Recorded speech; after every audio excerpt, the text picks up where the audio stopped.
Muy bien, tenemos ahora que hablar de economía, como siempre, en términos facilitos, con nuestra compañera, querida amiga también, Paola del Carpio, de la Red de Estudios para el Desarrollo, que ya podemos felicitarte en público, Paolita, porque ya luces la pancita. Gracias. Nuevamente vas a ser mamita, así que desde aquí, desde el matinal, un abrazo gigante por esta nueva etapa, segunda vez que la vas a vivir. Segunda vez, así es.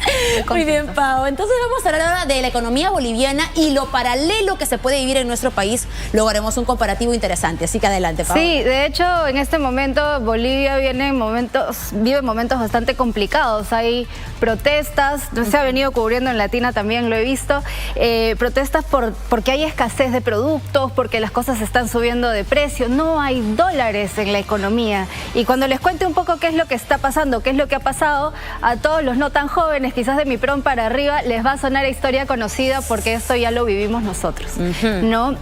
Lamentablemente, Bolivia, digamos, confiado en ingresos que se basaban en la exportación de gas en un momento de bonanza, de altos precios, ha tenido un modelo en el cual ha gastado sin medida y sin fijarse en cómo van a comportarse esos ingresos en el tiempo, porque uno piensa a veces que los ingresos son eternos y así no es la vida. Claro.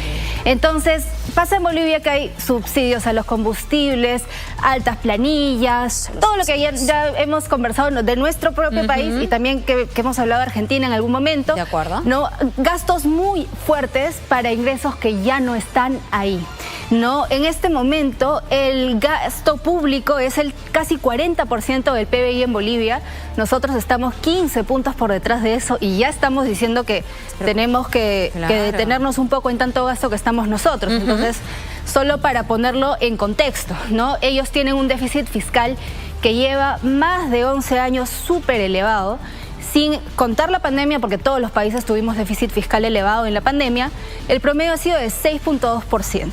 Y para recordarles a todos, nosotros ahorita estamos en una batalla, digamos, de economistas. ¿Cómo hacemos para reducir ese déficit que no llega, o sea, que está entre 2 y 3, ¿no? Y que decimos, no puede ser tanto.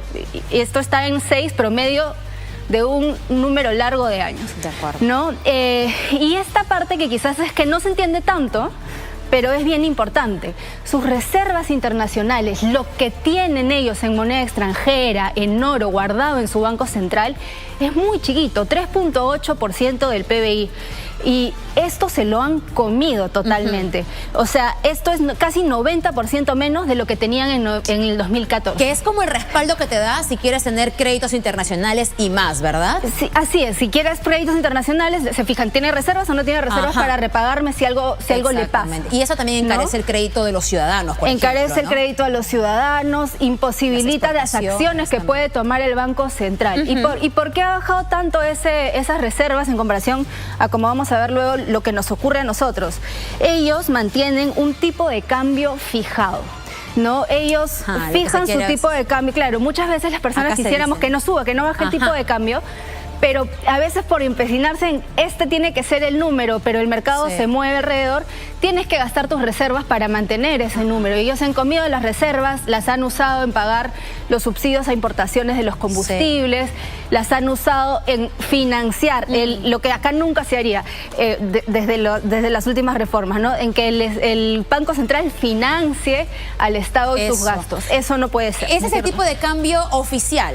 El tipo de cambio oficial es casi 7, pero este es 8.59 bolivianos, es a lo que se encuentra fuera de Bolivia, porque en Bolivia no hay dólares. Es bien complicado que los bolivianos encuentren dólares y eso es bien problemático porque ellos importan bastante, no solamente combustibles, importan medicamentos. El 90% de sus medicamentos son importados. Ahora hay muchos pacientes que están teniendo problemas importantes. Oncológicos y más. Así es, ¿no? Entonces, bueno, como te decía al comienzo, ¿no? Al comienzo todo era bonanza porque los ingresos por los combustibles, pero no se reinvirtió, no se aseguraron de que esos ingresos continúen en el tiempo y además los precios del gas bajaron en un momento. Así que los ingresos bajaron muchísimo, ¿no? Ellos están produciendo menos porque se les acaban sus reservas, no tienen nuevos yacimientos porque no han explorado. y a la vez no tienen con qué pagar las importaciones de combustibles que necesitan. Entonces están en un contexto en el cual no hay simplemente, o sea, están en un contexto de escasez. Es muy complicado y las personas obviamente en su día a día lo están sintiendo. Importante algo que dijiste allí, ahora que pasamos además a Perú, no han explorado, es decir, no se ha incentivado además la exploración, que finalmente es inversión privada también muchas veces, porque los privados gastan en ver si es que hay gas por aquí o por allá de su bolsillo. Y cuando ya tienen asegurado, ¿verdad?, que hay un yacimiento, pueden allí hacer algo mucho más grande, importante para poder comenzar a retirar el mineral de la tierra. Bien interesante, porque acá también cada vez que tenemos discusiones electorales volvemos a ese punto, ¿no? Y va a ser importante que recordemos este caso y lo analicemos más a fondo ahora que nos vuelva a tocar ese análisis. Pero bueno, ¿qué pasa en el Perú? ¿Y qué ha pasado en el Perú? Como les he contado varias veces ya, esta historia que estamos viendo en Bolivia no es ajena a nosotros, es parte de nuestro pasado y ese pasado nos ha enseñado cosas que nos ha llevado a tomar medidas fuertes. Una importante fue darle independencia absoluta a nuestro Banco Central de Reserva.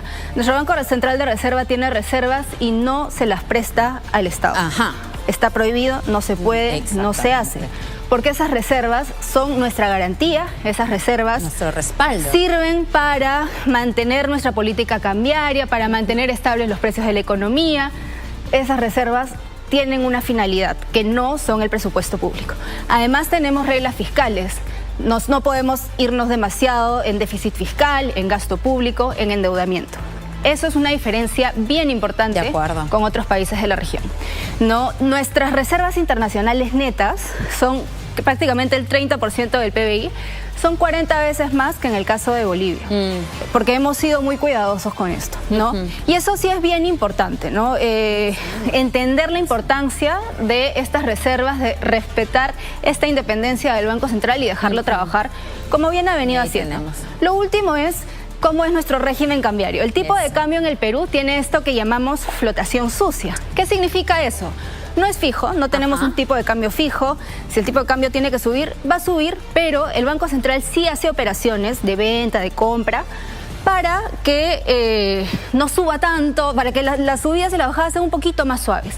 Y eso ha llevado, si uno revisa las cifras, a que tengamos una de las monedas más estables de la región en los últimos años. Y Paola, no lo hemos mencionado ahora mismo, pero tenemos que tener mucho ojo y cuidado con esas iniciativas legislativas que finalmente sí están echando mano de los recursos del Estado, cuestión que no debería pasar constitucionalmente hablando, y que podrían perjudicar a largo plazo también los recursos del país. Es importantísimo que lo digas porque en verdad eso que viene ocurriendo en nuestro país con la política, digamos, fiscal, desde los gastos que promueve el Congreso, de las cosas que permite el Ministerio de Economía, nos preocupa porque la política fiscal, la política monetaria son nuestros bastiones, digamos, en eso somos los buenos de la clase, en eso somos buenos, no lo podemos perder.